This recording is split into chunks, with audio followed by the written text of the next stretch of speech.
moderator untuk memperkenalkan diri. Nama saya Wali Wahyu Muhammad. Saya berasal dari Universitas Hang Tuah Surabaya. Saya dari angkatan 2017. Nah, sebelum memulai acara pada malam hari ini, marilah kita berdoa sesuai dengan kepercayaan masing-masing agar acara pada hari ini bisa berjalan dengan sangat lancar dan tidak ada halangan apapun. Berdoa dipersilahkan.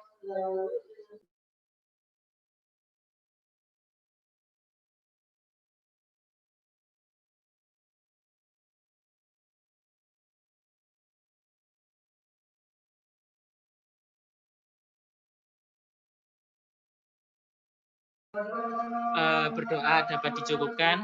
Oh ya, sebelumnya saya mohon maaf karena di sebelah lagi ada pengajian. Ya mohon maaf saja, mungkin agak berisik. Nanti saya matikan, Pak, tenang aja. Baik, untuk tidak menunda-nunda waktu, saya akan memperkenalkan dulu pembicaranya pada pagi hari ini. Mungkin bisa di-share screen untuk CV-nya, Kak Tika.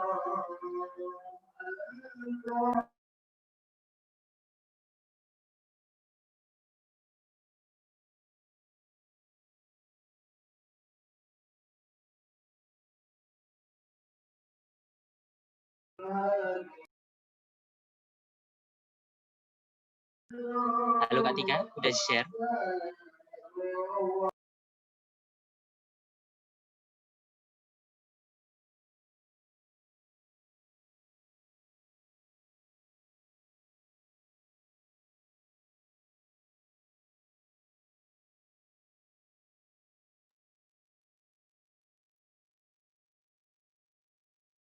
Jadi untuk malam hari ini kita beruntung sekali dapat dua pembicara langsung ya, dua loh. Ya, jadi yang pertama itu ada Kak I Gusti Putu Ayu Silawati Widalestari. Nah, untuk program studi dia berasal dari pendidikan dokter Universitas Warmadewa. Lalu untuk riwayat pendidikannya sendiri, dia berasal dari SMP Negeri 1 Negara, SMA-nya dari SMA Negeri 1 Negara. Lalu untuk perguruan tinggi berasal dari Universitas Marwadewa, Bali. Nah, sementara untuk penghargaan di bidang ilmiah ada 3 penghargaan utama. Yang pertama ada juara 1 video edukasi yang diselenggarakan INAMSC yang diselenggarakan oleh Universitas Indonesia tahun 2019. Lalu ada juara 1 poster publik JISCO yang diadakan oleh Universitas Jenderal Ahmad Yani tahun 2019. Lalu ada juara 3 poster publik Midbrain yang diselenggarakan oleh Universitas Islam Negeri Malang tahun 2020 ini. Nah, selanjutnya untuk Kak Febrianti bisa di share screen. Ini mohon maaf ya, ini pengajiannya dari masjid bukan dari saya. Yang satunya Febrianti, Kak Tika.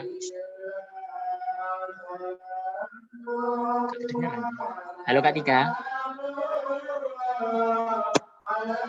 Lalu untuk yang Kak Febrianti, iya.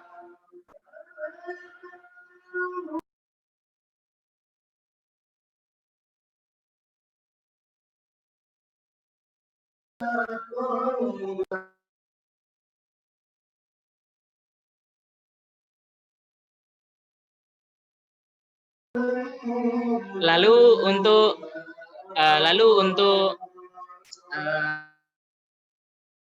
ada pembicara kita yang kedua, yaitu ada Kak Febrianti Anggita Putri Dwarsa. Dia berasal dari Fakultas Kedokteran Universitas Warmadewa. Untuk tempat tanggal lahirnya Denpasar 29 Februari tahun 2000. Untuk riwayat pendidikannya dia berasal dari SMP Negeri 1 Negara, SMA Negeri 1 Negara. Lalu untuk perguruan tinggi dari Pendidikan Dokter Universitas Warmadewa, pendidikan dokter. Untuk penghargaan di bidang ilmiah ada yang pertama juara 1 video edukasi INAMSC yang diselenggarakan oleh Universitas Indonesia tahun 2019. Lalu ada juara 1 poster publik JISCO yang diselenggarakan oleh Universitas Jenderal Ahmad Yani Unjani tahun 2019. Lalu Yang ketiga ada juara 1 poster publik Midbrain yang diselenggarakan oleh Universitas Islam Negeri Malang tahun 2020. Oh ya, saya mohon maaf tadi mungkin saya salah sebut Warma Dewa, mohon maaf sekali. Lalu selanjutnya saya akan memaparkan mengenai aturan dari ini. Mungkin bisa dibukakan aturannya, Kak Tika. Mohon maaf saya tadi salah sebut.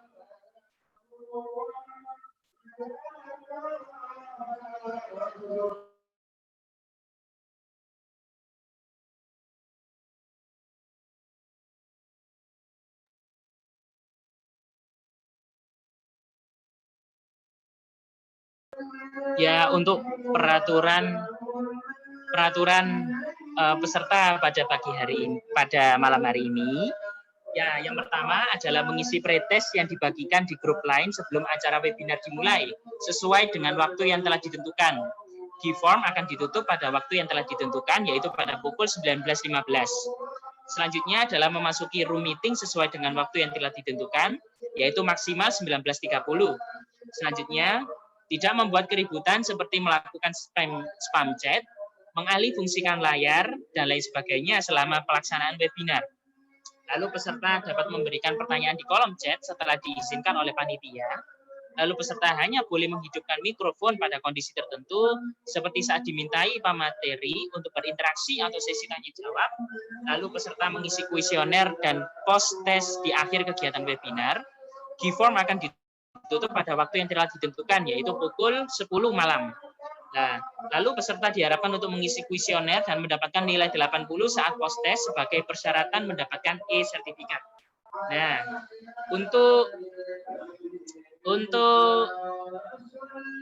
agar tidak membuang-buang waktu, maka saya persilahkan untuk pembicara pertama dan pembicara kedua untuk memulai materi pada pagi hari ini. Ya, persilahkan untuk Kak Febrianti dan Kak Gusti untuk memaparkan PPT. Oke, share. Belum bisa di-share, mungkin dari host-nya.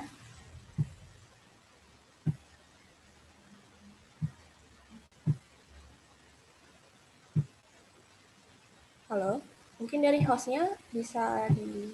Oh, sudah. Sebentar, Kak, ya. Sudah kelihatan?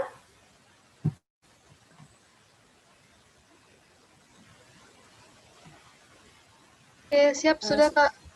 Oke, terima kasih. Baik, selamat malam semuanya. Kayaknya kurang enak gitu ya kalau kita belum kenalan. Jadi perkenalkan kembali, nama saya Febri dan ada rekan saya. Halo semuanya, kalian bisa panggil aku Uci. Ya, jadi di sini kami dari Universitas Warma Dewa dari Bali berkesempatan untuk sharing tentang bagaimana sih poster publik itu. Mungkin nanti sedikit pembahasan tentang bagaimana cara pembuatannya sama presentasinya bagaimana. Ya, jadi di sini kakak ada quotes. Jadi ada make it simple but significant. Jadi bagaimana sih cara buat poster itu? Poster tuh nggak harus semuanya penuh kayak gitu. Jadi bagaimana cara kita membuat poster itu adalah simple tapi signifikan, yaitu penting. Jadi poin-poin penting informasi yang kita ingin sampaikan tuh dapat gitu.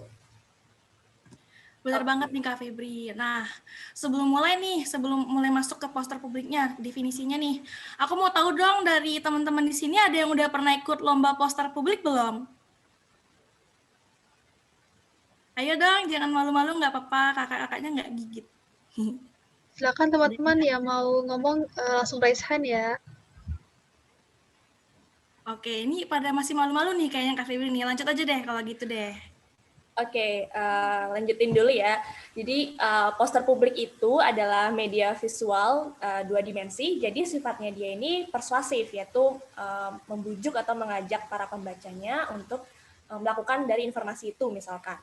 Dan utamanya desain ini harus eye-catching tentunya, karena ini adalah hal pertama yang bisa membuat para pembaca tuh tertarik lebih lanjut tentang apa sih poster yang kita buat itu gitu. Oke, kita lanjut dulu. Nah, ini ada tentang alur pembuatan poster publik. Jadi yang pertama itu ada tentang pencarian topik. kalau misalkan di lomba-lomba itu kan ada guideline-nya, pasti tentu ada temanya apa, kemudian subtemanya apa, disesuaikan dengan itu, dan tentunya cari misalkan penyakit-penyakit yang mungkin jarang diketahui banyak orang, kemudian prevalensinya tinggi, dan tingkat urgensinya itu tinggi. Gitu. Lalu yang kedua, kita bisa melakukan penyusunan ide. Jadi mungkin bisa mulai mencari dari literatur-literatur tentang literatur yang valid ya, tentang apa sih misalkan penyakit yang kita ambil itu. Lalu kita bisa konsultasikan dengan ahlinya. Jadi setelah kita mencari mungkin dari definisinya, kemudian faktor risikonya, dan sebagainya, kita konsultasikan dulu ke ahli apakah ini sudah benar atau tidak. Gitu. Setelah itu kita bisa lanjutkan ke pembuatan desain poster. Nah, nanti kita akan belajar sedikit tentang bagaimana sih desain poster yang baik. Gitu. Nah, ini nih ada bagian yang penting. Karena poster publik ini adalah untuk ditujukan untuk pada masyarakat, jadi tentukan tanyakan bagaimana poster publik ini kepada masyarakat. Misalkan kalian sudah buat poster publik itu sekitar ya 80-90%. Nah, tanyakan ini kepada masyarakat. Nggak harus dari masyarakat yang jauh sih, bisa aja dari mungkin keluarga kalian, atau karena perlombaan poster publik ini kan biasanya sekitaran anak FK atau anak kesehatan. Nah, kalian bisa tanyakan ke teman-teman kalian yang bukan di bidang kesehatan, yaitu apakah mereka sudah mengerti apa pesan yang kita sampaikan di poster ini atau belum. Setelah itu bisa lakukan revisi akhir. Nah, ini ada key points dari pembuatan poster publik. Oke, jadi ada 4, yaitu readability, mudah dibaca, kemudian visibility, mudah dilihat, legibility, mudah dimengerti, dan layout, bagaimana komposisi teks yang pas. Kita bahas satu persatu dulu ya, secara singkat. Nah, readability. Jadi bagaimana sih jenis font yang bagus, kemudian kita harus lihat jenis font itu harus jelas. Jadi kalau bisa jangan gunakan jenis font yang misalkan handwriting atau tegak bersambung, karena tujuan utama kita dari poster itu dari jarak jauh itu sudah bisa terlihat, sudah bisa terbaca. Jadi kalau misalkan menggunakan handwriting, ditakutkan agak susah terlihat gitu. Dan maksimal menggunakan 3 jenis font karena agar tidak membingungkan para pembaca atau membuat malah pusing kayak gitu. Lalu ada ukuran font. Nah, ini minimal 24 pt. Jadi kalau bisa ukuran font itu jangan terlalu besar dan juga jangan terlalu kecil. Jadi pas gitu ya. Dan perhatikan juga jarak spasinya, baik itu antara jarak spasi antar huruf atau spasi antar konten. Nah, ini kakak ada 2 poster, mungkin boleh nanya nih, yang mana kira-kira menurut kalian yang lebih enak dilihat? Yang di bagian kiri atau yang di bagian kanan? Mungkin ada yang mau jawab gitu?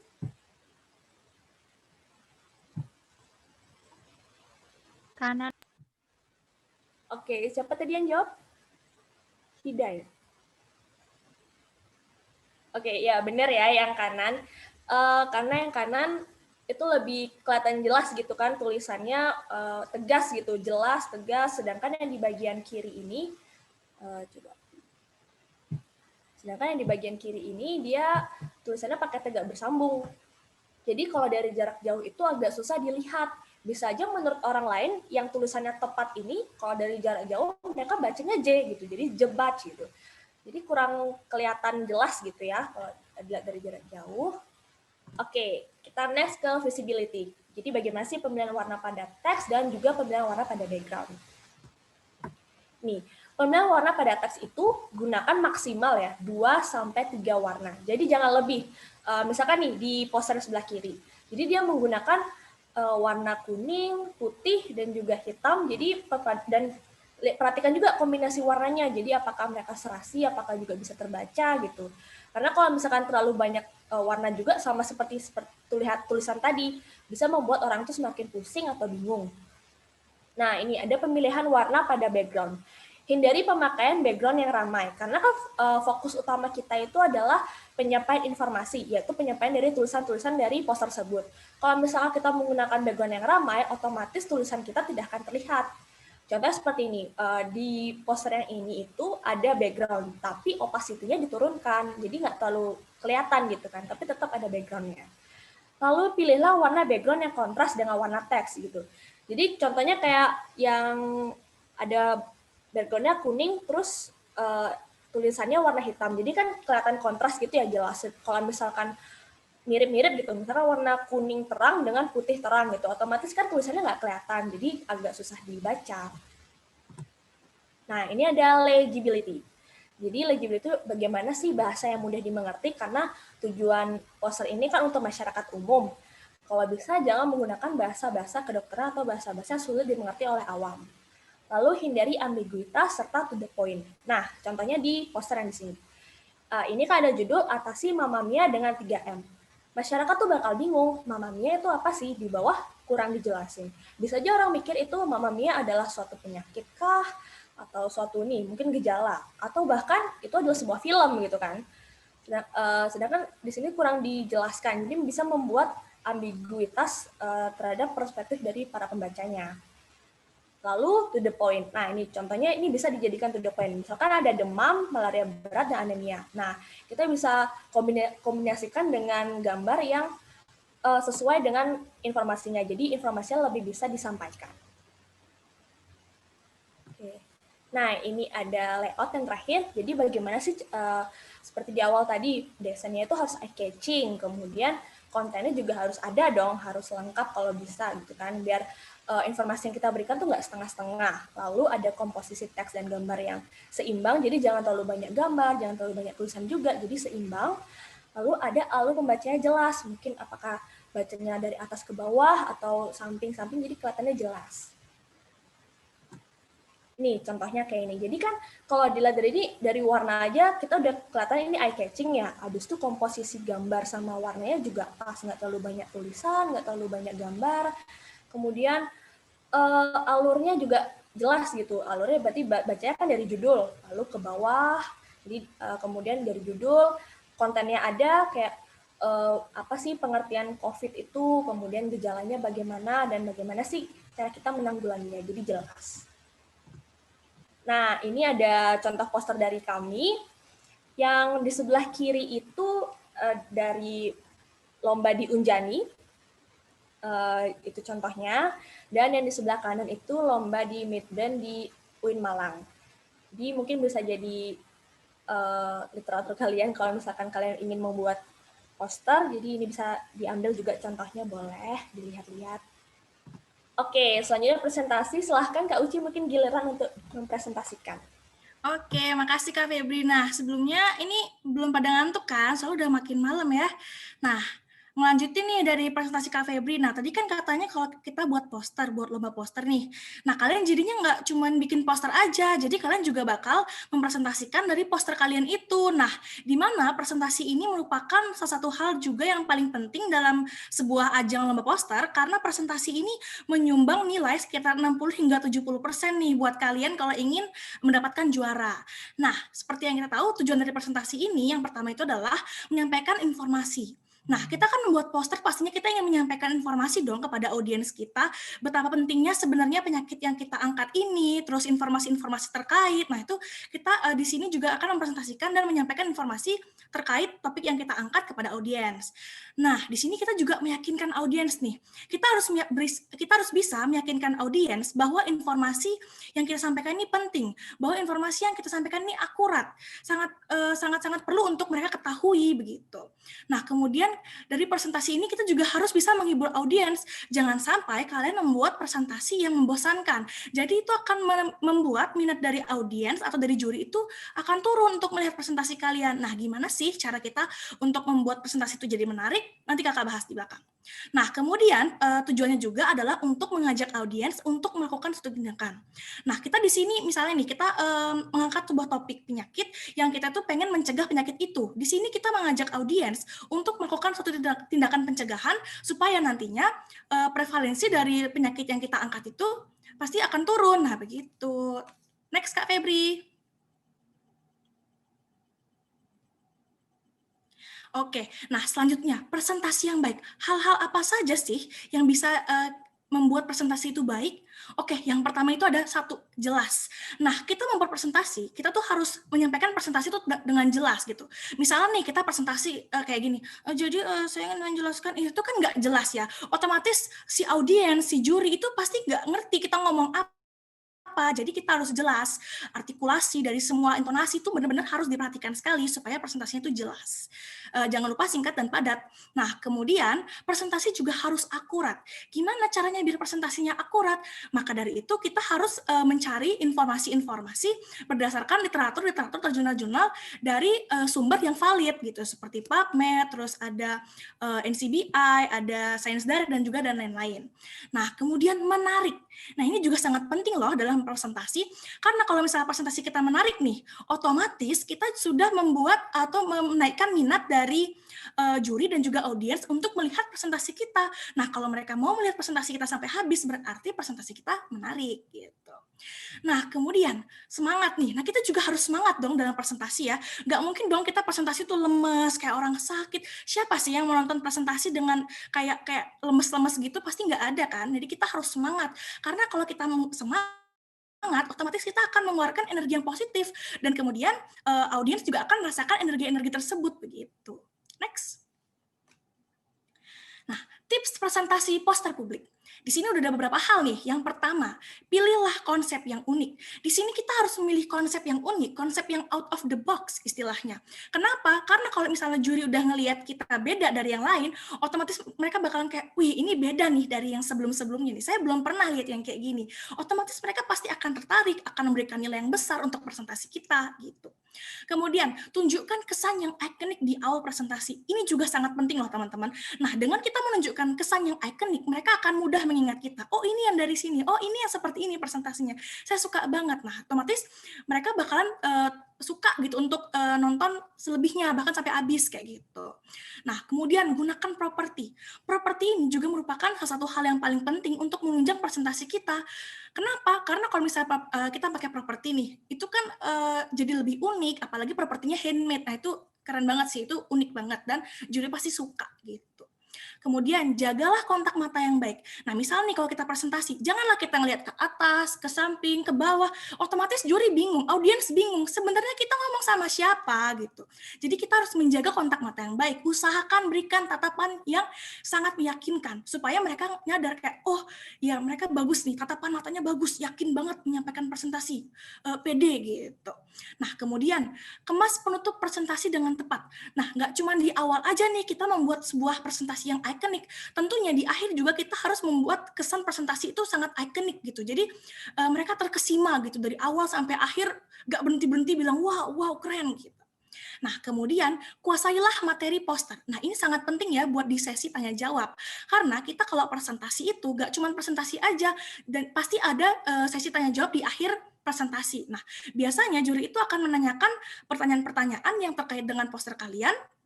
Maka dari itu kalian harus banyak-banyak membaca literatur untuk menambah wawasan kalian. Begitu. Kemudian yang terakhir adalah be confident atau pede aja nih. Kalian kalau presentasi tuh harus pede, jangan malu-malu. Kalau malu-malu, mereka nanti bingung kenapa kok malu-malu gitu kan. Tujuan kalian adalah untuk menyampaikan informasi. Jadi kan harus pede, berani, malu, keluarkan semuanya. Pokoknya all out aja deh kayak gitu. Next Kak Febri. Nah, aduh bingung nih Kak, gimana sih cara kita menyampaikan materi? Aku nggak ada ide nih gitu. Tapi di sini Kak Uci udah ngerangkumin beberapa cara buat kalian nih supaya kalian bisa mikir-mikir, oh gini loh cara penyampaian materi. Oke, yang pertama itu drama. Jadi untuk metode drama ini sudah cukup banyak ya dipakai oleh beberapa peserta dalam sebuah ajang perlombaan, karena drama ini sifatnya itu sangat menghibur, terus juga jadi ada banyak peran di sana. Nah, itu juga sangat menarik buat kalian jadikan metode saat menyampaikan materi. Kemudian yang kedua itu ada boneka panggung. Nah, boneka panggung ini biasanya juga sering dipakai sama peserta ya. Jadi pesertanya ini bawa panggung besar, terus mereka taruh panggungnya itu dan mereka main ini boneka panggung. Biasanya boneka panggungnya itu terbuat dari kain flanel, mereka jahit sendiri, terus dari kaos kaki, ntar kaos kakinya diginiin. Kemudian ada yang pakai wayang juga, macam-macam deh. Nah, kemudian presentasi oral. Nah, misalnya nih, di guideline acara nih, di guideline final, mereka mewajibkan kalian untuk presentasi oral, tidak boleh pakai yang lain selain presentasi oral. Kalian jangan khawatir, tentunya dengan presentasi oral kita juga bisa membuat sebuah presentasi itu menarik. Caranya adalah pada saat kita menyampaikan materi, ingat atur intonasi, atur ekspresi wajah, dan juga bikinlah sebuah template presentasi yang menarik. Jadi nggak monoton, nggak ngebosenin, harus menarik, warna-warni, kalau bisa ada gambar-gambar yang lucu di sekitarnya, gitu. Kemudian yang terakhir ada talk show. Nah, biasanya kalau talk show ini juga sering ya dipakai sama peserta-peserta. Jadi modelnya itu kayak ada bincang-bincang santai, ada narasumbernya, ada yang mendengarkan narasumber bicara, seperti kayak acara hitam putih, terus kayak acara rumpi kalau kalian tahu gitu. Next. Nah, kemudian alat-alat presentasi. Di sini kita membutuhkan satu properti yang menarik. Properti yang menarik itu sangat seperti yang sudah kakak jelaskan sebelumnya ya, sangat-sangat mendukung supaya juri itu benar-benar terkesima sama presentasi kita. Semakin menarik propertinya, semakin kreatif, semakin keren propertinya nih, mereka bakalan semakin terkesima dan pastinya akan memberikan kalian nilai yang besar gitu. Kemudian kedua, pemilihan lagu. Nah, biasanya peserta-peserta itu akan menggunakan lagu untuk menyampaikan informasi dalam presentasi mereka. Misalnya mereka ingin membuat lagu untuk pencegahan, mereka pasti menyanyikan sebuah lagu yang lagunya itu diaransemen, jadi diganti liriknya. Nah, kalian kalau memilih lagu itu harus lagu-lagu yang ceria gitu. Selain ceria juga lirik nadanya gampang diingat dan simple kayak gitu. Jadi semua bisa ikut senandung bareng nih sama kalian kalau kalian lagi nyanyi.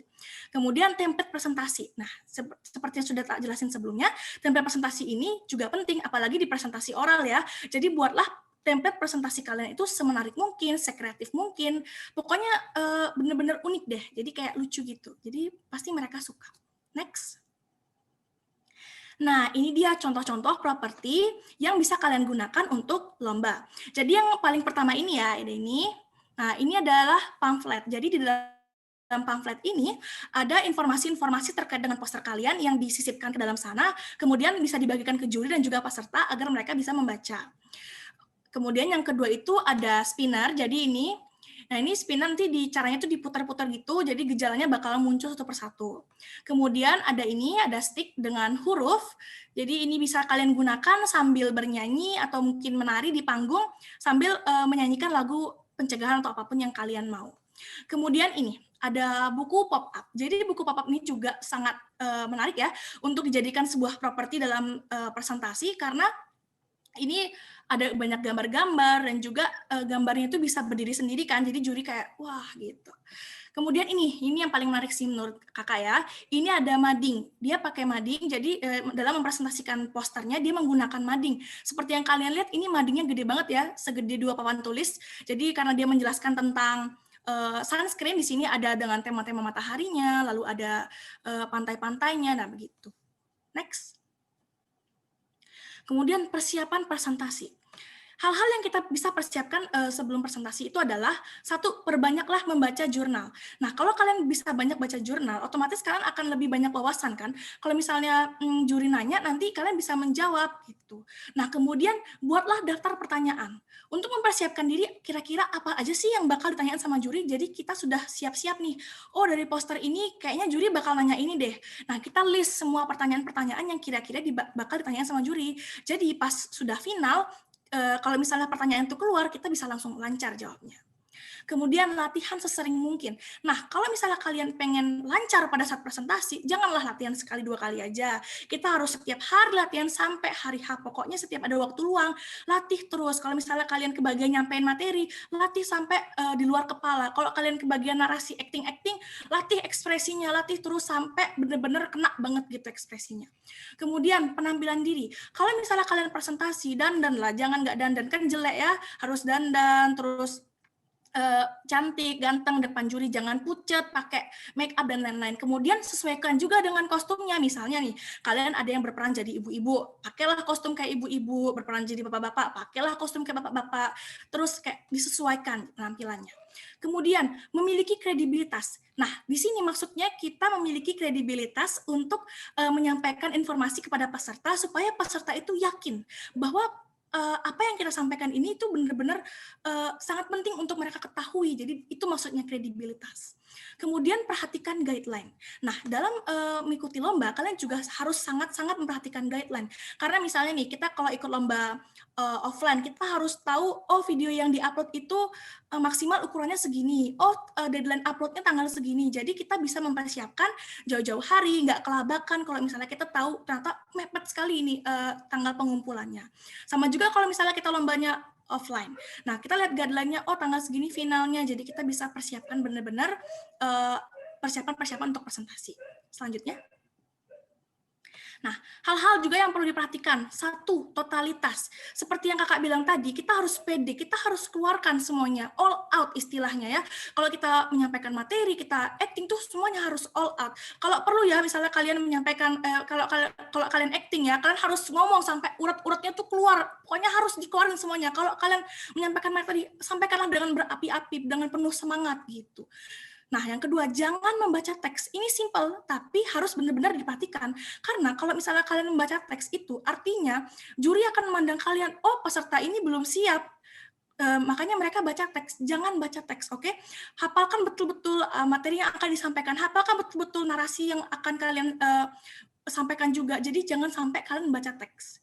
Nah, kemudian interaksi dengan audiens. Nah, interaksi ini bisa berupa, hai semuanya, apa kabar? Kayak gitu interaksi, jadi nggak monoton. Jadi kalian juga ibaratnya mengajak audiens untuk bisa lebih menyatu dengan kalian. Begitu. Selanjutnya, ekspresi dan intonasi. Ini sudah kakak ingatkan dari tadi ya, banyak banget. Kayak ekspresi, intonasi juga harus benar-benar diperhatikan. Ekspresi kalian dalam menyampaikan, serius, sedih, marah, itu benar-benar harus ditonjolkan. Dan intonasi juga, naik turun suara harus diperhatikan. Jangan datar-datar doang. Nanti mereka malah bosan, malah ngantuk, tidur deh jurinya. Gitu. Kemudian perhatikan waktu.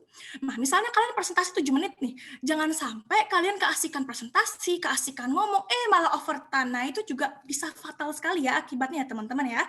Oke, next. Nah, ini kakak ada contoh nih, sebuah video presentasi jika misalnya kalian dihadapkan dengan presentasi yang sifatnya offline. Yuk kita tonton bareng yuk.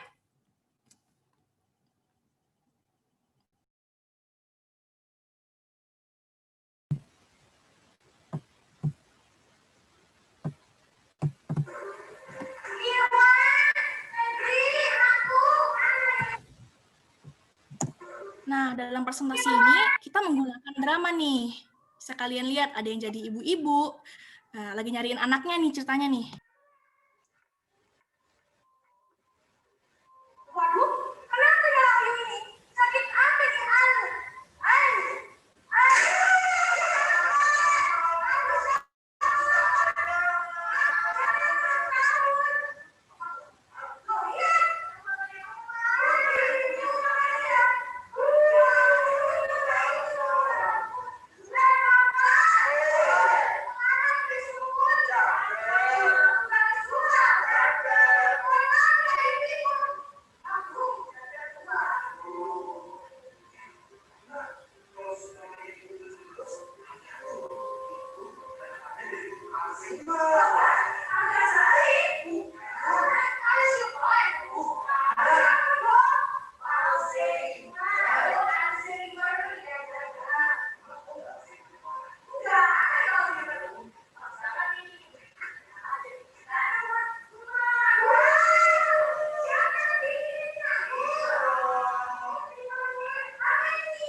Nah, jadi di sini kita menggunakan media presentasi berupa pop-up, ada stick juga, terus ada permainan benar atau salah, gitu.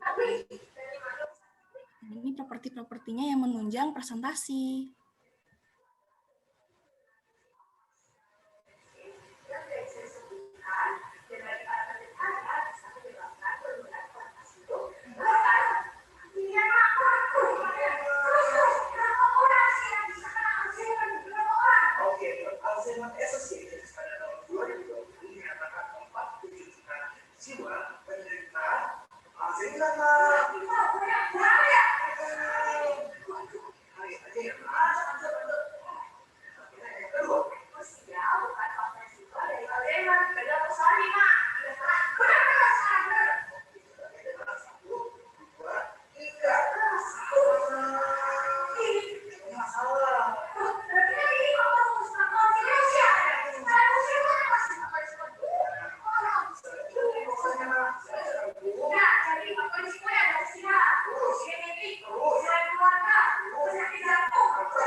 Nah, itu dia contoh video presentasi kalau misalnya itu sifatnya offline ya.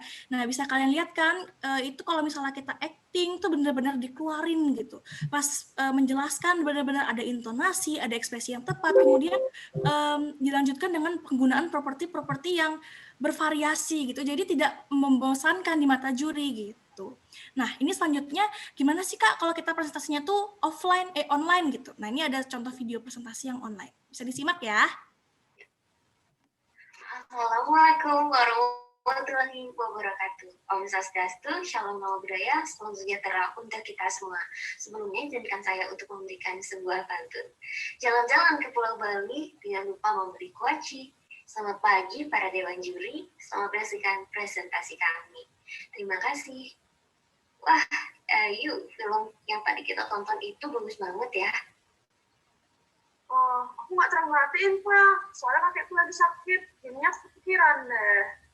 Wah, sakit apa itu? Kayak lemas gitu, Pak. Lemes kayak gimana? Oh, belakangan ini kakekku kayak lelah banget, padahal nggak ngapa-ngapain. Kelihatannya juga udah kabur banget. Sering banget bolak-balik ke kamar mandi buat buang air kecil. Dan waktu ini sempat luka, tapi lukanya lama banget sembuhnya. Jangan-jangan itu diabetes mellitus tipe 2 deh. Aku punya kenalan dokter nih. Siapa tahu dia bisa menjelaskan lebih jauh tentang diabetes mellitus tipe 2. Namanya Dokter Gugun, aku invite ya. Oh, boleh deh, Pak. Oke, Dokter Gugun udah bergabung nih. Halo Eva. Halo dokter, jadi ini teman saya namanya Dayu, dia ingin tahu tentang diabetes mellitus tipe 2 lebih lanjut itu kayak gimana. Oh, diabetes mellitus tipe 2 ya. Kebetulan banget nih, saya baru dapat poster bagus, yang dimana mungkin bisa membantu kalian mempelajari lebih lanjut mengenai diabetes mellitus tipe 2. Bentar ya, akan saya tampilkan. Nah, ini nih posternya. Sebelumnya kalian sudah mengetahui atau tidak mengenai diabetes mellitus tipe 2 itu apa? Oh, menurut saya diabetes mellitus tipe 2 itu kencing manis, Dok. Memang di masyarakat memang diabetes mellitus tipe 2 dikenal dengan kencing manis. Akan tapi sebenarnya diabetes mellitus tipe 2 merupakan peningkatan dari kadar gula darah yang disebabkan oleh penurunan produksi dan kinerja insulin pada tubuh. Nah, di poster ini sudah dijelaskan mengenai diabetes mellitus tipe 2 itu apa, gejalanya, juga hingga cara pencegahannya. Dok, di judulnya kan ada lemas dan manis nih. Apa sih hubungannya sama diabetes mellitus tipe 2?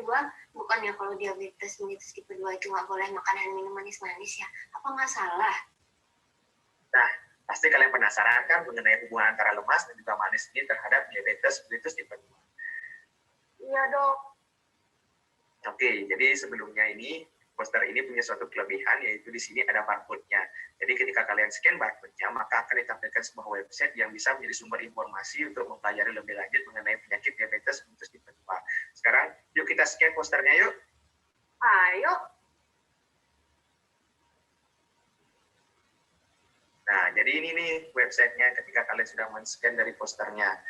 Nah, di sini kalian bisa akan mendapatkan video mengenai diabetes mellitus tipe 2 untuk meningkatkan pemahaman kalian. Dan di sini juga ada artikel yang bisa kalian baca-baca mengenai diabetes mellitus tipe 2. Dan dari itu juga dengan membaca artikel ini, maka kalian akan mengetahui hubungan antara lemas dan manis terhadap diabetes mellitus tipe 2. Wah, bagus banget posternya. Dengan adanya barcode ini, kita dapat memanfaatkan teknologi yang sudah ada dengan sangat mudah untuk membantu kita mencari informasi dengan lebih mudah, baik dari kalangan muda hingga kalangan lansia. Benar banget, Dayu. Jadi sekarang kan kalian sudah mengetahui mengenai diabetes mellitus tipe 2. Sekarang, ayo kita bagikan ilmu kita kepada teman-teman semuanya. Ayo. Ya nggak sabar banget nih. Waspadailah diabetes mellitus tipe 2. Pada tahun 2016, terdapat 99.400 orang meninggal akibat pengidap diabetes mellitus tipe 2. Diabetes mellitus tipe 2 ini biasanya menyerang ketika berusia di atas berumur 40 tahun, yang dimana itu merupakan termasuk usia lansia. Untuk dapat mewaspadai dari diabetes mellitus tipe 2, maka harus diketahui gejalanya. Gejalanya sendiri adalah lemas. Luka sulit sembuh. Luka sulit sembuh karena tingginya gula darah yang tidak terkendali mengakibatkan serat dan pembuluh darah di tubuh rusak. Kata kelelahan yang berkepanjangan, mengalami kelelahan karena tingginya gula darah sehingga tubuh bekerja lebih keras dalam memproses kuat tubuh. M. Merasa lapar dan haus karena gula tidak diolah dengan baik di tubuh Anda. A. Akomodasi penglihatan terganggu dan kita diabetes itu melakukan pembahasan menjadi berkurang. S. Sering buang air kecil. Para penderita diabetes tipe 2 biasanya akan terjadi gangguan pada pencernapan pada bagian jiwa, di mana menyebabkan keinginan untuk buang air kecil terus. Selain dari gejalanya, kita juga harus mengetahui cara pencegahannya sendiri. Cara pencegahannya adalah dengan manis. Makan makanan rendah lemak dan gula, di mana mencegah dengan mengatur pola makan yang baik dan mengurangi makanan berlemak dan banyak gula, sehingga dapat menjaga metabolisme pada tubuh. A. Awasi berat badan berlebih, mencegah dengan mengatur pola hidup dan mengubah berat badan agar dapat menjaga metabolisme dalam proses imun dengan baik. N. Menyatakan tidak pada rokok dan alkohol, karena rokok dan alkohol akan mempersulit stimulasi di darah dan darah. I. Ingat selalu berkonsultasi dengan dokter apabila ada gejala TBC. Segera konsultasikan untuk mendapatkan penanganan yang lebih baik. S. Perlu perbanyak minum air putih. Dengan mengingat bahwa gejala dari diabetes adalah sering buah efektif, maka kebutuhan untuk memperbanyak minum air putih merupakan hal yang penting. Karena air putih dapat meningkatkan kesegaran di tubuh barat. Siapa bilang DM tipe 2 hidup harus pahit? Yuk dibuat manis aja. Jalan-jalan ke Yogyakarta, tidak lupa membeli roti. Mohon maaf apabila ada kesalahan kata. Terima kasih telah meluangkan waktu untuk menyaksikan kami. Nah, ini dia tadi contoh-contoh kalau misalnya kita mempresentasikannya itu secara offline.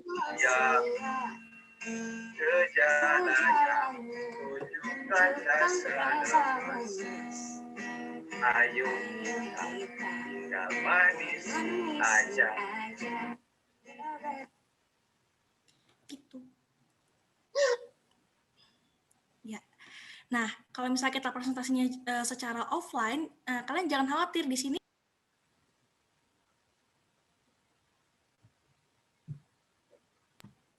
Nah, kalau misalnya kita menggunakan presentasinya itu secara offline, kita bisa menggunakan template-template yang lucu dalam presentasikan materi kita. Jadi, nanti kan lebih enak dipandang. Oke, next Kak Febri.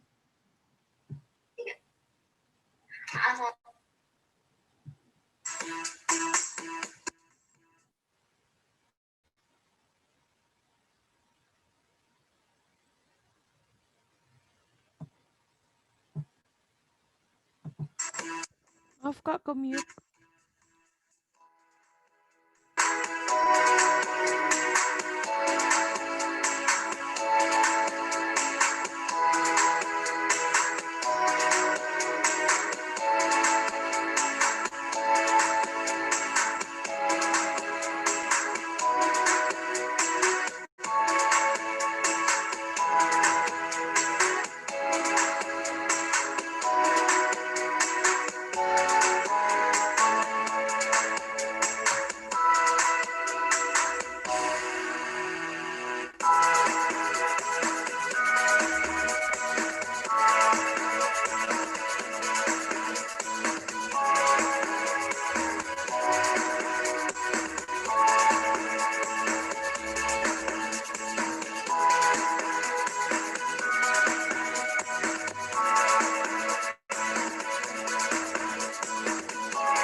Nah, ini salah satu properti yang bisa kalian gunakan untuk menunjang presentasi. Jadi misalnya kan kita mau nyanyiin sebuah lagu tuh, kan lagunya di aransemen ya, diganti liriknya. Nah, kita bisa buat video lirik supaya peserta dan audiens itu dan juga jurinya tahu liriknya apa dan bisa sambil senandung gitu. Itu dia tadi contoh-contohnya. Mungkin di next Kak Febri.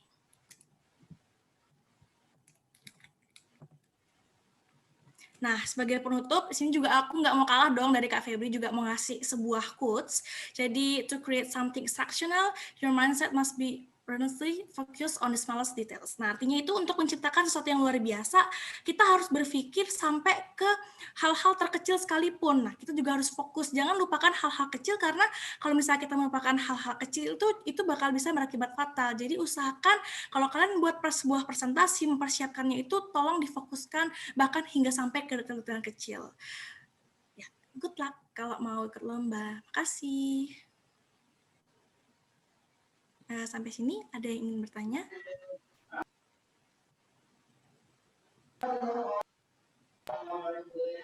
Ya, presentasi yang baik, Kak. Ya, berhubung karena presentasinya sudah selesai, maka akan saya buka sesi pertanyaan. Untuk sesi pertama akan saya buka untuk 3 pertanyaan terlebih dahulu. Untuk pertanyaan akan saya bacakan, apakah diperbolehkan, Kak? Boleh, boleh. Boleh. Baik, saya bacakan pertanyaan pertama ya. Jadi pertanyaan pertama ini dari mana? Nah, yang pertama dari Fadlila dari FKUHT. Nah, sip D. Jadi si Fadlila bertanya, bagaimanakah cara kita untuk mengatasi pertanyaan yang mungkin tidak terduga oleh peserta? Terima kasih, Kak. Ini langsung dijawab atau kumulatif dulu? Boleh, langsung dijawab aja kali ya. Oh, langsung jawab. Oke, langsung jawab aja ya. Ya. Halo Fadila. Mungkin kalau dari kita sharing dari pengalaman Febri dan Kak Uci kali ya. Kalau dari pengalaman kami selama presentasi itu nggak pernah sih dari peserta yang bertanya, selalu dari juri. Dan tentunya banyak banget pertanyaan-pertanyaan yang tidak terduga yang disampaikan oleh juri. Kayak contohnya kemarin aku lomba di Midbrain itu ditanyain tentang kenapa pakai presentasi baju warna hijau kayak gini. Nah, itu kan kayak tidak terduga banget ya. Jadi ya sebisa mungkin kita jawab, walaupun sebenarnya kita nggak 100% yakin, ya sebisa mungkin kita jawab, namun tetap relevan kayak gitu. Mungkin bisa aja kita kasih tahu misalkan nih, waktu kemarin aku jawab kayak, ya karena hijau memberikan kesan yang enak dipandang, kemudian bisa melambangkan kedokteran seperti itu dan semacam-macam. Makanya dari itu penting banget yang tadi sudah dijelaskan oleh Kak Uci, kenapa kita harus menyiapkan berbagai kemungkinan pertanyaan yang akan ditanyakan oleh juri gitu, karena bisa aja banyak beberapa pertanyaan juri yang memang tidak terduga. Mungkin bisa diterima oleh Fadila nih ya jawabannya. Aku juga mau nambahin, boleh? Oh, boleh. Oke, jadi selain kita membuat daftar pertanyaan ya, terus misalnya nih kita ada pertanyaan yang nggak terduga, aduh bingung mau jawab apa. Nah, jangan lupa kuncinya adalah yang tadi kayak aku udah kasih tahu, kalau kalian jawab itu pede aja, gunakan intonasi kalau kalian tuh seolah-olah yakin sekali dengan jawaban kalian. Jadi juri akan menilai bahwa oh dia bisa menyampaikan pendapat dengan baik, bisa mempertahankan pendapat dengan baik. Nah, otomatis juri tidak akan ragu dengan jawaban kalian, meskipun jawaban kalian itu mungkin kalian ngerasa, aduh bener nggak ya jawabannya, yang penting kalian yakin aja, kuncinya adalah yakin dan pede. Kasih.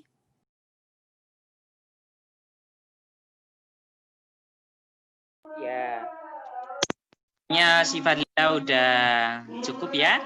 Saya lanjutkan ke pertanyaan yang kedua. Izin memperkenalkan diri, nama saya Inas, izin bertanya. Apabila masa pandemi seperti ini, lomba diadakan melalui Zoom, bagaimanakah cara untuk membuat presentasi yang ikonik atau menarik sedangkan tidak bisa menggunakan drama, boneka, maupun talk show? Lalu saat presentasi yang dikuasai hanya materi post-book saja, definisi, pencegahan, atau sampai ke pengobatan dan materi di luar posternya juga ya. Terima kasih Kak sebelumnya.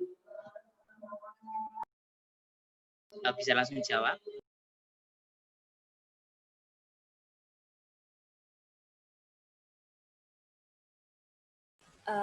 Ya mungkin dari aku dulu kali ya.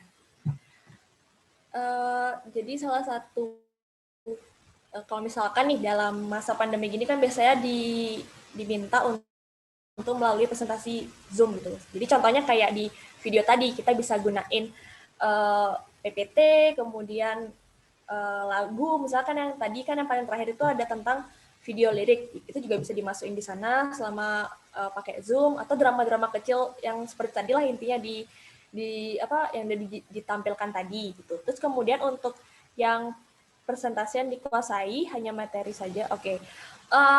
Kalau dari sepengalamanku untuk membuat pertanyaan dan juga penguasaan materi itu semuanya. Jadi mulai dari pengobatannya juga, kemudian hal-hal terkecil misalkan biasanya yang paling sering itu kadang di faktor risiko penyakit itu ada tentang genetik. Jadi kita pelajari juga genetik apa sih yang ada di penyakit itu.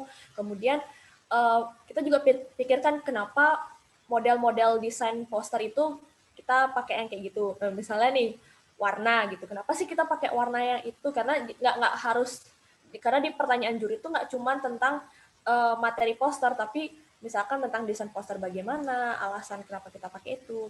Mungkin dari Kak Uci mau menambahkan? Dari Uci cukup. Baik, apakah dari Inas sudah merasa puas atau ada yang ingin ditanyakan lagi?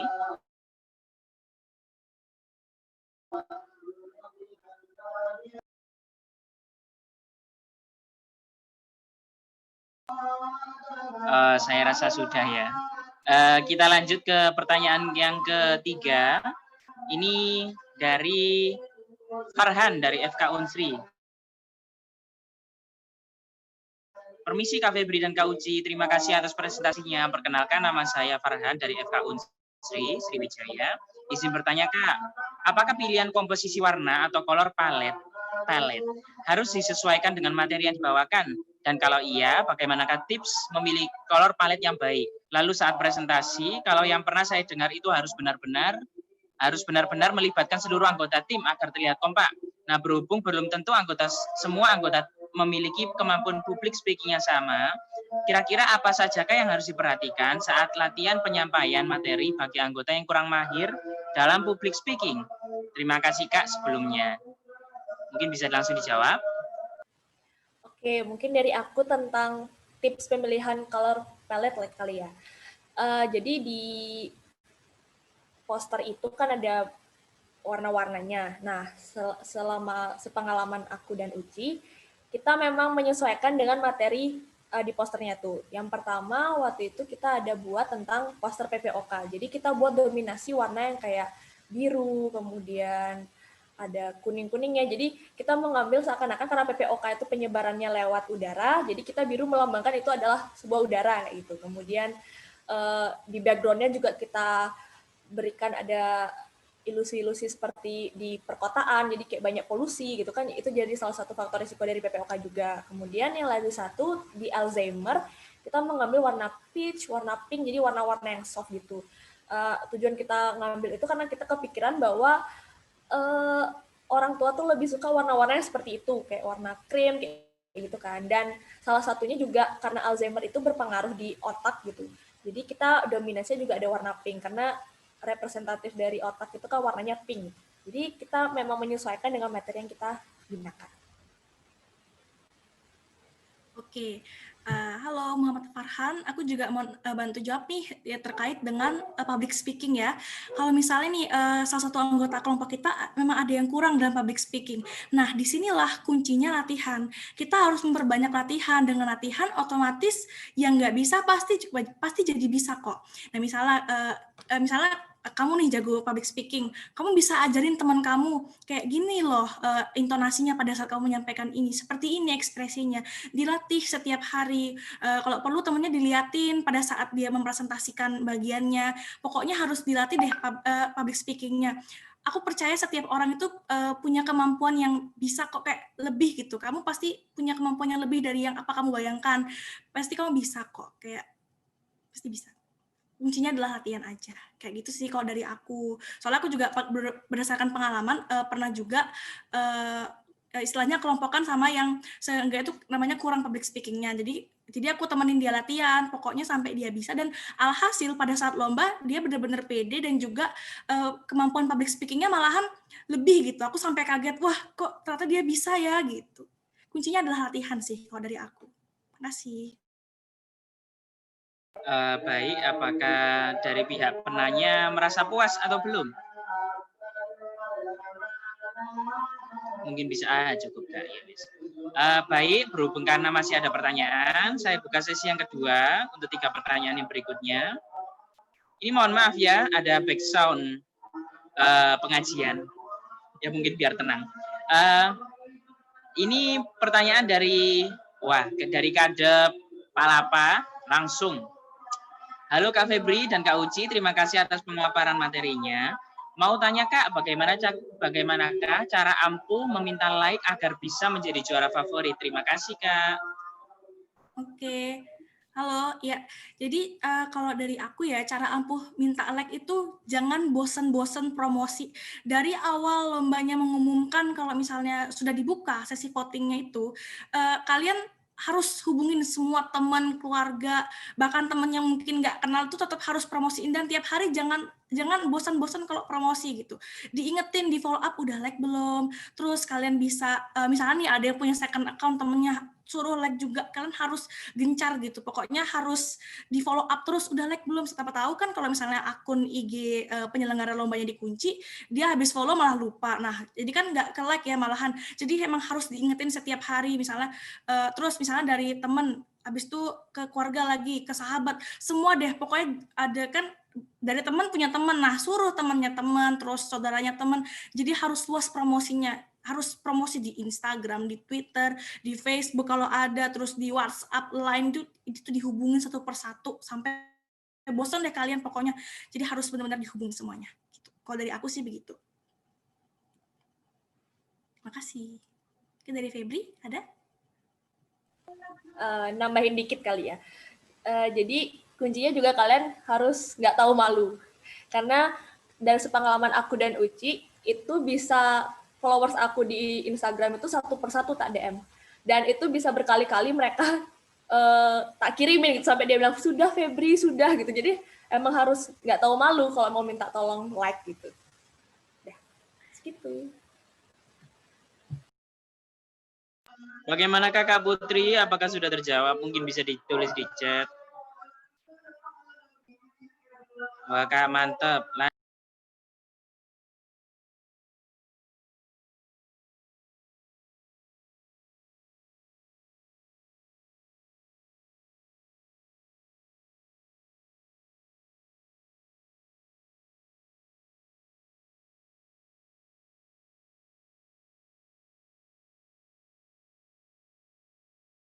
Halo, maaf Wali Wahyu, maaf ke-mute.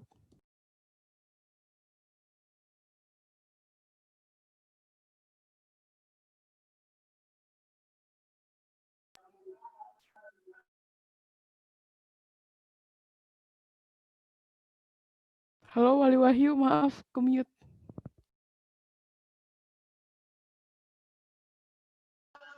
Mungkin bisa langsung dijawab Kak. Mohon maaf, backsound-nya keras sekali. Mohon maaf sekali. Jadi ini pertanyaannya tentang yang aplikasi ya, sama bagaimana mendapatkan animasi untuk poster ya, dari Sabila. Jadi kalau misalnya aplikasi yang kami gunakan itu biasanya menggunakan Adobe Photoshop. Terus kalau misalnya untuk animasinya itu kita menggunakan gambar-gambar yang tidak ada lisensinya gitu. Misalnya kan sebuah gambar animasi itu pasti ada yang punya kan. Misalnya dari Shutterstock itu tuh kita nggak boleh pakai kan, karena melanggar hak cipta. Jadi kita bisa mencari gambar yang sifatnya itu gratis, bisa dari free pick, itu banyak banget kok di sana gambarnya. Jadi kalau misalnya kamu membuat poster publik, terus mau cari gambar-gambar animasi, bisa cari gambar di sana, kayak berupa vektor dan lain-lain. Ada banyak kok. Makasih. Jadi Febri? Mungkin mau ngelanjutin dari tentang poster manakah yang lebih baik digunakan, topik yang sering kita dengar atau topik jarang diketahui oleh orang awam. Kalau dari aku pribadi, dipikirin juga sebelumnya, kira-kira apa sih topik yang terpenting tuh urgensi ya, urgensinya tinggi, misalnya prevalensi penyakitnya tinggi. Kemudian karena ini kita lomba, kita juga pikirkan kira-kira peserta lain tuh pakai topik apa sih. Jadi sebisa mungkin, seminimal mungkin kita pakai topik yang beda dari orang-orang gitu. Misalkan nih kemarin itu Midbrain tentang penyakit usia lanjut. Jadi mungkin orang-orang kebanyakan berpikir tentang DM atau tentang hipertensi kayak gitu kan. Sedangkan kita lebih berpikir ke Alzheimer, dan hasil memang ternyata yang membahas Alzheimer tuh sedikit gitu. Jadi sebisa mungkin sedikitlah orang-orang yang membahas itu, karena semakin banyak pembahasan yang sama itu otomatis para juri tuh bakal mikir, oh ada pembanding nih, anggapannya ada pembanding, jadi kayak oh yang ini lebih bagus, yang ini lebih. Sedangkan kalau misalkan topik kita berbeda dari yang lain, otomatis kan itu unik, kemudian juri juga akan berpikir oh ya ini bagus gitu, ini beda dari yang lain gitu. Itu sih dari aku, terima kasih.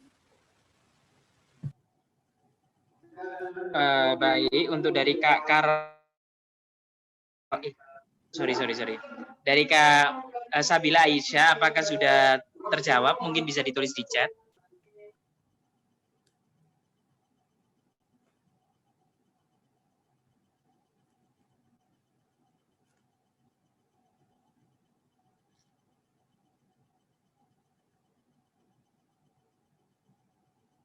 Pertanyaan yang ketiga untuk sesi. Terima kasih Kak atas pemaparan materinya. Kak, perkenalkan nama saya Caroline dari FK Unsri Kak. Izin bertanya beberapa pertanyaan. Yang pertama, untuk sumber materinya, apakah dilihat dan jadi penilaian oleh juri Kak? Pernah mendengar saya mengambil sumber dan disarankan dari web berbasis kedokteran seperti WHO, Kemenkes, dan disarankan untuk meminimalisir pengambilan sumber materi dari jurnal seperti PubMed. Jika berdasarkan pengalaman Kakak, bagaimana Kak? Lalu pertanyaan berikutnya, pertanyaan yang kedua, untuk membuat akronim, apakah ini menjadi nilai tambah atau benar-benar tidak bisa dijadikan akronim atau bisa atau jika benar-benar tidak bisa dijadikan akronim, apakah tidak apa-apa Kak? Apakah masyarakat tetap akan bisa mengerti Kak? Terima kasih. Ya, mungkin bisa langsung dijawab. Oke, mungkin dari aku dulu tentang sumber materi. Jadi penilaian oleh juri. Jadi selama sepengalaman aku dan Uci, nggak pernah sih ditanyain spesifik kamu ngambil jurnal dari mana gitu.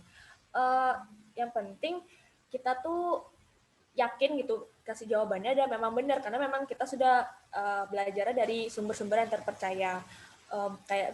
Aku sih juga lebih sering ngambilnya tuh karena tentang ini kan penyakitnya tentang Indonesia, lebih banyak tentang mengambil jurnal-jurnal yang ada di Indonesia juga sih gitu. Dan untuk yang Kemenkes iya gitu. Jadi kita selama pembuatan poster itu kan kita ada pengambilan referensi juga gitu. Dari sanalah juga sumber utama kita dalam belajar untuk mempersiapkan presentasi itu gitu. Selain ditambahkan dengan jurnal-jurnal tambahan lainnya. Gitu dari aku. Mungkin selanjutnya Kak Uci bisa menambahkan.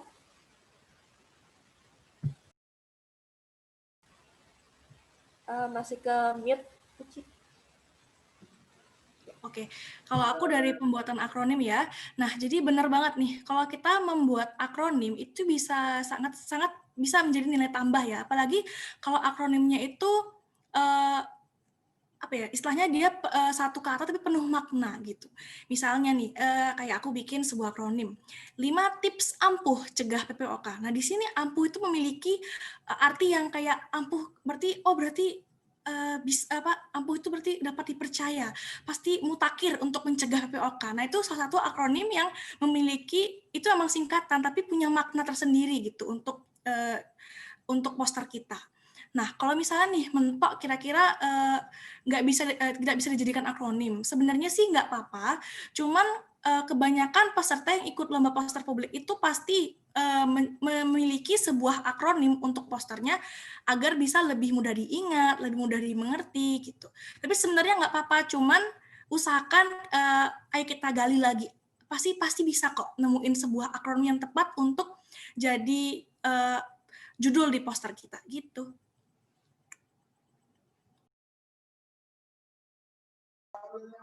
Baik, apakah dari Caroline merasa terjawab atau belum? Ya, untuk dari Caroline sudah terjawab. Selanjutnya, berhubung karena masih ada pertanyaan, saya lanjutkan ke sesi 3. Berhubung karena ini backsound-nya semakin keras, semakin malam, mungkin saya persilahkan untuk membuka mic untuk langsung bertanya. Terima kasih.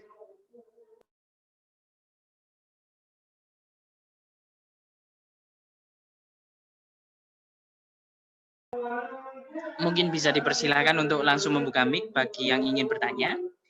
Dimulai dari Kak Angga Yoga Pratama. Silakan Kak.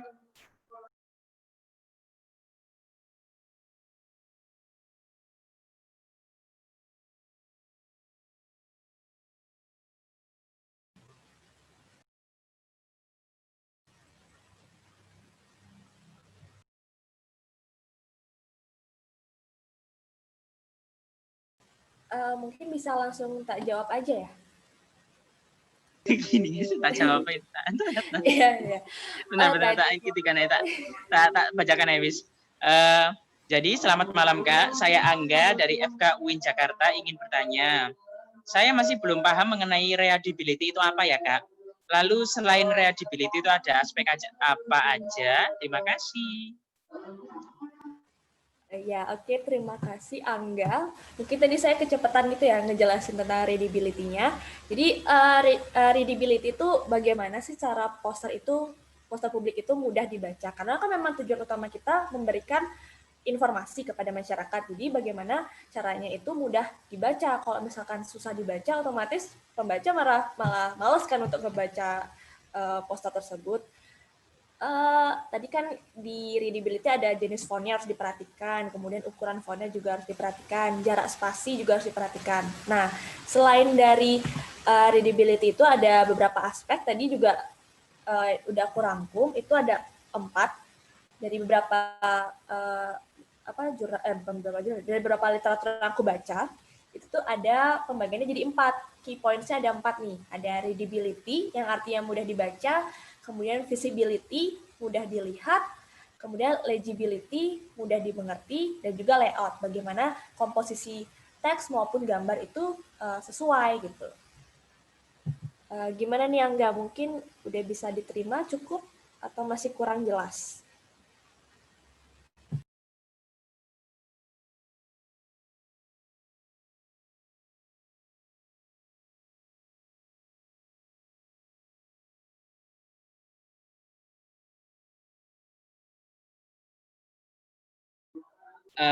Baik, untuk Kak sudah Angga, terima kasih.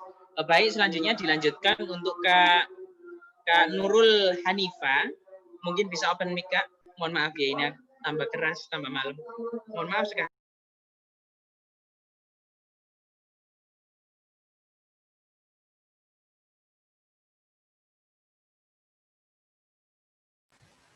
Oke.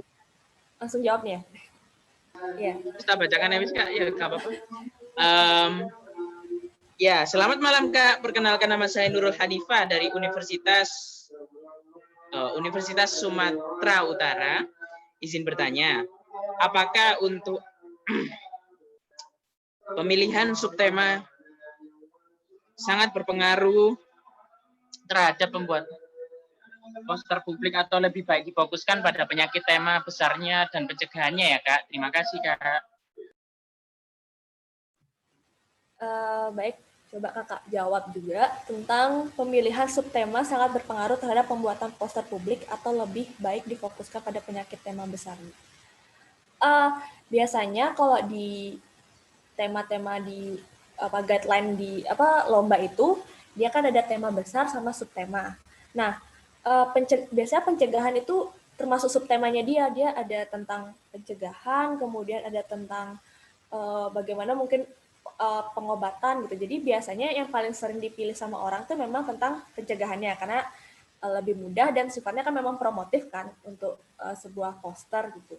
Jadi menurutku itu sangat berpengaruh, apalagi di guideline itu biasanya di bawahnya ada tentang kriteria penilaian. Itu termasuk dinilai apakah sudah sesuai nggak tema yang kita buat, poster yang kita buat dengan tema yang dipilih oleh panitia gitu. Jadi itu setauku lumayan besar juga nilainya, jadi berpengaruh. Gitu mungkin dari Uci ada mau nambahin atau dari Nurul sudah cukup? Kalau dari Uci sih sudah sama seperti Febri, cukup.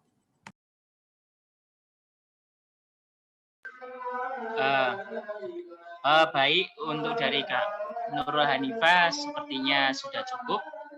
Saya lanjutkan ke Kak Muhammad Ilham Hafiz. Ini open mic atau saya bacakan aja? Kita bacakan aja ya, biar cepat selesai. Selamat malam Kak, perkenalkan nama saya Ilham. Sebelumnya terima kasih atas materinya yang keren. Oh ya, sip. Izin bertanya, apakah akronim poster harus sesuai dengan tema yang dibawakan di poster? Atau apakah boleh tidak berhubungan? Contohnya seperti TikTok dan osteoporosis. Terima kasih. Oke, makasih ya pertanyaannya Muhammad Ilham. Jadi untuk akronim nih, kita boleh aja menggunakan akronim, tapi misalnya kayak TikTok dan osteoporosis. Misalnya kita pakai judul osteoporosis, TikTokin aja, atau misalnya jangan takut osteoporosis, yuk TikTokan kayak gitu. Nah, jadi nggak apa-apa kalau misalnya itu nggak relate atau nggak cocok sama temanya. Yang penting akronim yang kita pilih itu harus unik dan menarik. Nah, mungkin kalau misalnya tema di posternya, misalnya kita angkat akronim TikTok ya, di posternya itu mungkin ada sentuhan-sentuhan logo-logo TikTok atau apa gitu yang memang sesuai sama kayak akronim yang kita pakai gitu. Jadi nggak apa-apa kalau misalnya nggak relate, tapi yang penting menarik dan unik gitu. Sip.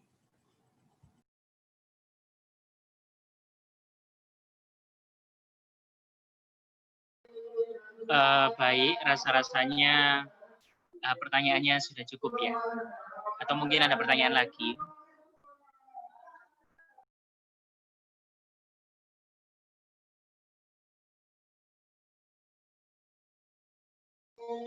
Kalau ada yang ingin bertanya, silakan aja tanya sampai capek, juga tidak apa-apa. Moderatornya udah siap-siap dari kemarin.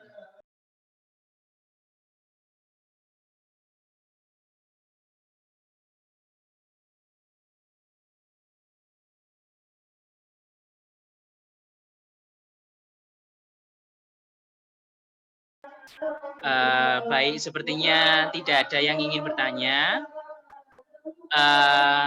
Ya sudah, saya lanjutkan saja biar tidak malam-malam. Untuk selanjutnya adalah sesi dokumentasi. Mohon maaf Kak Wali, seperti ada yang bertanya Kenapa? lagi. Seperti ada yang bertanya lagi Kak Wali. Kenapa? Sepertinya ada yang bertanya lagi Kak Wali dari Caroline. Oh, ada. Siapa? Iya.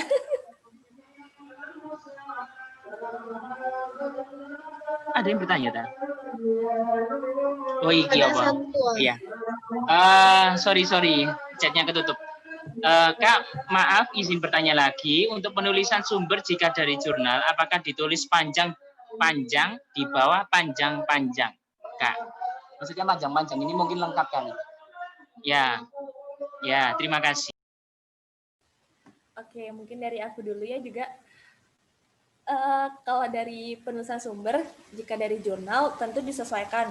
Kalau aku biasanya di paling bawah ditaruh referensi. Jadi nggak apa-apa sih dia tulisannya kecil, yang penting ada. Dan referensinya sesuai, mungkin dia dengan Harvard atau dengan yang lain gitu. Karena aku biasa pakai Harvard sih, sistem Harvard gitu. Mungkin Kak Uci yang menambahin? Sama sih kayak Febri, biasanya kalau misalnya kita lomba poster, biasanya kita mencantumkan referensinya, seenggaknya jurinya bisa tahu, oh kita dapat dari sumber ini, oh sumbernya ternyata valid ya untuk materi-materi posternya. Jadi ya itu bisa melengkapi si posternya itu. Terima kasih. Apakah dari pihak penanya sudah merasa terjawab atau belum?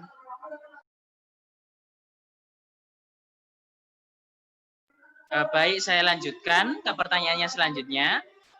Dari Kak Irwan Setiawan. Kak, selamat malam. Terima kasih atas materinya. Saya mau bertanya, Kak. Wah, ini pertanyaannya hebat ini.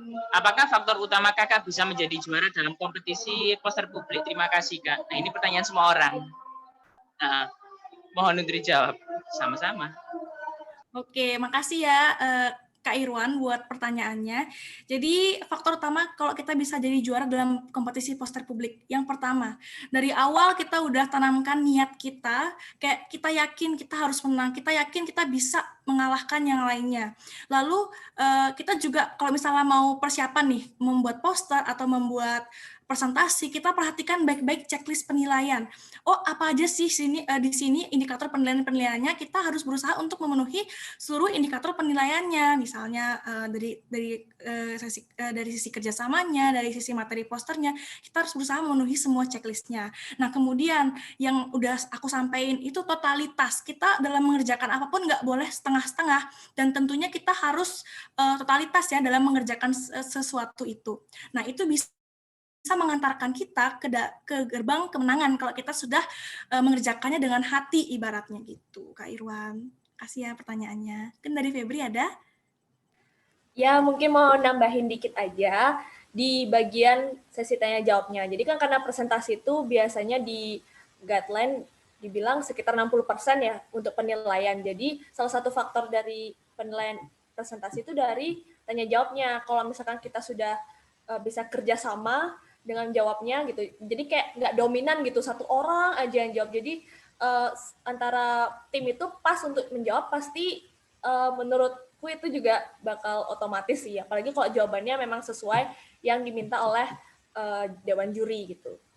Terima kasih, sekian itu aja dari Kak Irwan. Cukup mungkin? Oh iya. Wah, itu dari Kak Irwan sepertinya sangat terjawab. Ya, baik, saya lanjutkan untuk sesi dokumentasi ya, untuk mengabadikan malam hari ini yang cerah sekali. Mungkin bisa petugas yang berwenang, silakan untuk mengambil posisi. Silakan untuk mengambil posisi.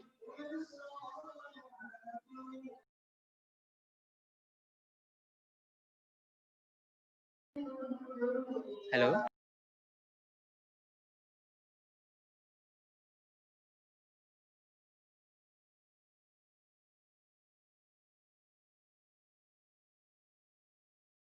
Oke, mungkin dari bagian dokumentasi, panitia dokumentasi mohon dibantu untuk dokumentasinya. Tolong semuanya nyalain kameranya terlebih dahulu. Ya, bisa menyalakan kamera semuanya sambil senyum. Iya. Yeah. Big smile, big shiny. Nah.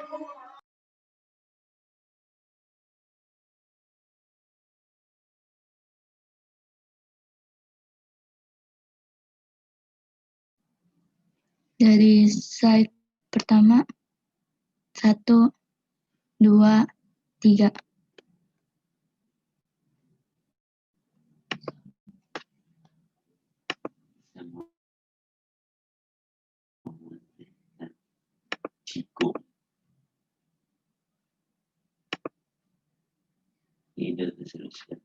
Dari slide kedua, 1, 2, 3.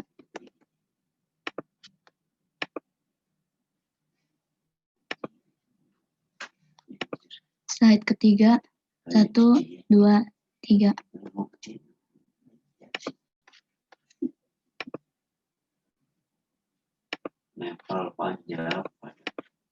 Baik, terima kasih yang sudah menyalakan kameranya. Ya, selanjutnya dilanjutkan dengan sesi promosi lomba, danus, dan penutupan. Untuk peserta jangan live terlebih dahulu. Lalu untuk sesi ini akan disampaikan langsung oleh Yang Mulia Ketua Departemen Palapa, Babin ISMKI. Ya, silakan. Ya, terima kasih. Bunda Ratu. Terima kasih Wali Wahyu, itu agak berlebihan. Tapi sebelum saya untuk presentasi tadi Kak Febri mau ngasih sepatah dua kata nih. Mungkin kata mutiara, silakan Kak Febri. Oke, terima kasih. Untuk teman-teman yang sudah ikut di webinar kali ini, terima kasih juga kalian sudah berpartisipasi. Intinya, jangan pernah patah semangat untuk ikut apapun itu, kegiatan apapun maupun lomba. Jangan jadikan alasan kalau kuliah itu nggak bisa kalian berkarya gitu kan. Karena bisa aja, misalkan nih kalian sudah berkali-kali mengikuti lomba tapi ternyata gagal gitu. Jangan sampai kalian berhenti di situ aja, karena kalian nggak tahu, siapa tahu aja ke depannya kesuksesan kalian itu ada di depan mata gitu. Jadi jangan pernah patah semangat, jangan berhenti untuk berusaha, semangat pokoknya terus. Jadi Kak Uci mungkin mau menambahkan? Iya, kalau dari aku ya, pokoknya setelah webinar ini, kalian jangan tunggu-tunggu deh kalau mau berkarya. Langsung dipraktekkan ilmu-ilmu yang udah didapetin dari webinar ini, dan kalian tuh kayak jangan terhalang kayak karena pandemi. Aduh, kalau pandemi nggak bisa nih buat, jangan pikirkan pandemi itu sebagai alasan maupun halangan kalian untuk berkarya, sama seperti Kak Febi tadi. Kayak kita pasti punya peluang kok untuk mencapai sebuah kemenangan itu. Di mana-mana tuh pasti ada peluang. Gitu. Semangat. Betul, terima kasih banget kepada Kak Febri dan juga Kak Uci. Nah, di sini kami dari Bapin SMKI dan juga para lembaga ilmiah Fakultas Kedokteran yang ada di Indonesia sudah memfasilitasi teman-teman untuk bisa menyalurkan bakatnya, yaitu dengan mengikuti lomba keilmiahan yang diselenggarakan oleh Fakultas Kedokteran. Nah, boleh next Kak Tika? Yang pertama ada apa? Ada SRF FKUSU dengan tema genitourinary. Lombanya ada 4, salah satunya ada poster publik. Nah, teman-teman bisa submit. Deadline-nya masih lumayan, 3 Desember 2020. Next. Ada Esculapius dari FK Universitas Atmajaya, temanya polusi udara terhadap non-communicable disease. Salah satu lombanya ada lomba poster publik. Nah, deadline-nya itu masih jauh juga. Gelombang 1 26 November dan gelombang 2 31 Desember 2020. Next. Yang ketiga, ada lomba JISCO dari FK Unjani dengan tema non-communicable disease. Nah, salah satu lombanya itu ada lomba poster publik yang tingkat nasional dan juga ada internasional yaitu literatur review. Deadline-nya tanggal 12 Desember 2020. Next. Ada lagi Scientific Atmosphere FK Unut dengan tema geriatri. Lombanya itu ada 5, salah satunya ada poster publik. Itu udah ada extend sampai 25 November 2020. Next. Dan yang terakhir ada lomba dari Halu Oleo Scientific Competition FKUHO dengan tema perawatan efektif penyakit virus. Nah, ini bisa banget lagi zaman-zamannya corona juga bisa masuk itu. Lombanya salah satu ada poster publik, deadline-nya udah extend sampai 25 November 2020. Nah, next. Nah, sebenarnya masih banyak lomba lagi yang bisa teman-teman ikuti untuk menyalurkan minat teman-teman, karena percuma kalau sudah ikut webinar tapi tidak dipraktekkan langsung, bisa langsung lupa. Jadi, teman-teman jangan lupa untuk ikut lombanya, follow Instagram Bapin SMKI untuk update lomba-lomba yang akan datang berikutnya juga. Dadah!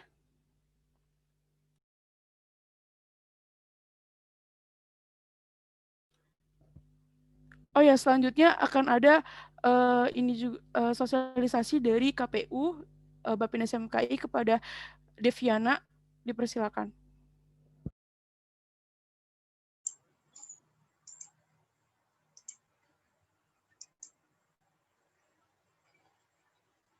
Baik, apakah sudah terlihat slide-nya? Belum, Kak. Oke, ini sudah. Sudah. Baik. Selamat malam teman-teman semua. Perkenalkan kembali, saya Deviana sebagai perwakilan dari KPU Bapin SMKI. Nah, kali ini saya akan melakukan sosialisasi mengenai open recruitment terhadap calon ketua terpilih Bapin SMKI 2021 hingga 2022. Nah, bagi teman-teman yang merasa berminat untuk mengikuti pencalonan ini, silakan disimak baik-baik. Jadi kami akan memulai pendaftaran dan pengumpulan berkas pada 28 November sampai 17 Desember 2020. Kemudian akan dilakukan verifikasi dan akan dilakukan pengumuman bakal calon ketua terpilih pada 28 Desember. Kemudian akan dilakukan pembekalan pada 29 Desember hingga 3 Januari, dilanjutkan dengan pelaksanaan proper fit and proper test pada 4 hingga 11 Januari 2021. Lalu ada pembekalan dan penyerahan atribut kampanye bakal calon ketua terpilih pada 12 hingga 16 Januari 2021. Kemudian akan diberikan waktu untuk melaksanakan kampanye bakal calon ketua terpilih pada 17 Januari hingga 24 Januari 2021. Kemudian ada pengumuman hasil dari fit and proper test pada 25 Januari. Kemudian ada masa tenang selama 3 hari. Dan terakhir akan ada pemilihan dan penetapan ketua terpilih Bapin SMKI periode 2021 hingga 2022 pada tanggal 30 Januari 2021 secara online. Jadi teman-teman, untuk mengetahui lebih lanjut tentang hal ini bisa dilihat dari link bit.ly/oprek-bapin. Kemudian selanjutnya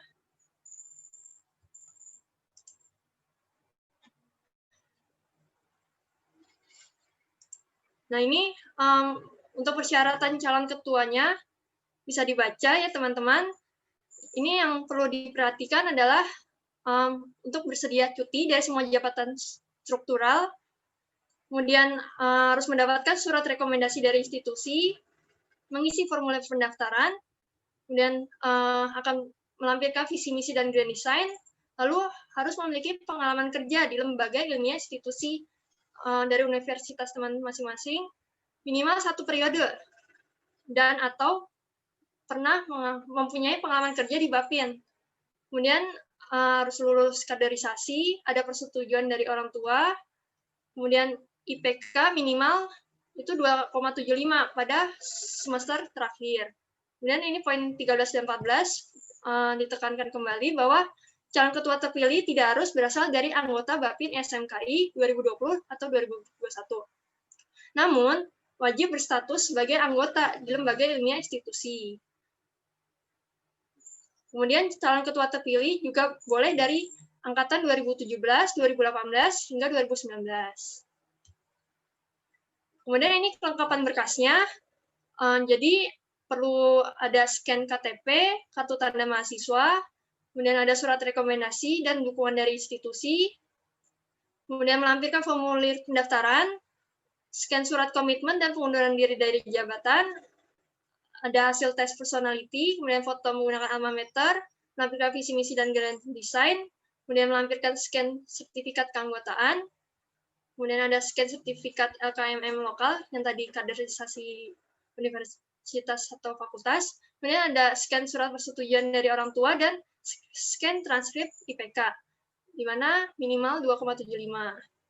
Kemudian berkas tersebut perlu dikirim ke email bapin.smki.kpu20@gmail.com sebelum 19 Desember 2020 pada pukul 23:59. Nah, ini untuk informasi lebih lanjutnya, silakan bisa dicek di Instagram, yaitu KPU Bapin SMKI, atau dari Line. Kemudian ini untuk berkas-berkasnya bisa dilihat di bit.ly/oprek-caketer-bapin.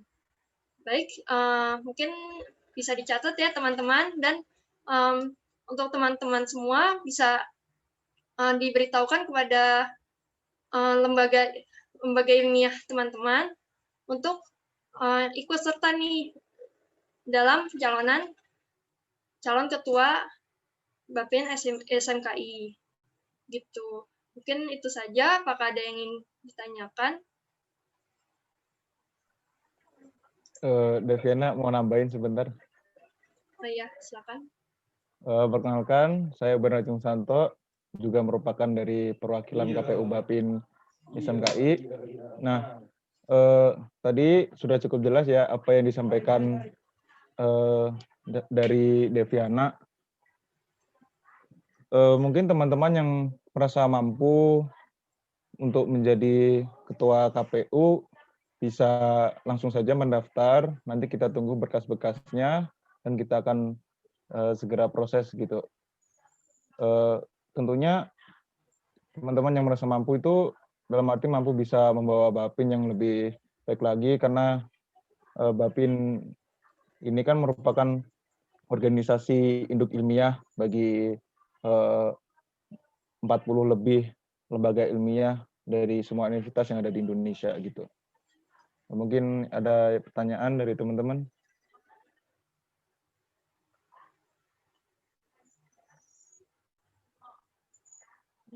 Baik, kalau tidak ada, teman-teman bisa langsung saja cek di IG KPU @KPU Bapin SMKI untuk mengenai update tentang pencalonan ini. Kami selaku Komisi Pemilihan Umum Badan Analisis dan Pengembangan Ilmiah Nasional Ikatan Senat Mahasiswa Kedokteran,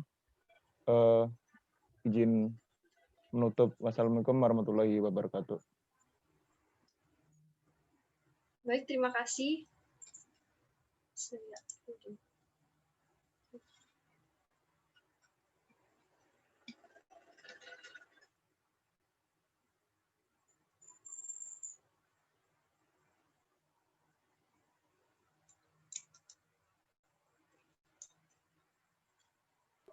Ya, baik, tibalah pada sesi yang paling ditunggu-tunggu dari seluruh acara ini, baik itu oleh moderator, panitia maupun peserta, yaitu sesi penutupan. Baik, berhubung karena sudah menunjuk waktu 21.06 dan sudah malam, maka izinkan saya sebagai moderator kali ini untuk mengakhiri acara pada malam ini dengan bacaan basmalah. Bismillahirrahmanirrahim. Selamat malam. Semoga bermanfaat untuk materi hari ini dan semoga sehat selalu. Terima kasih. Oh ya, diingatkan lagi kepada teman-teman untuk mengisi post-test, link akan dikirimkan di grup Line. Mohon untuk diisi karena PPT dan karya dari Duta akan dikirimkan di link post-test tersebut. Ya, jangan lupa post-test ya.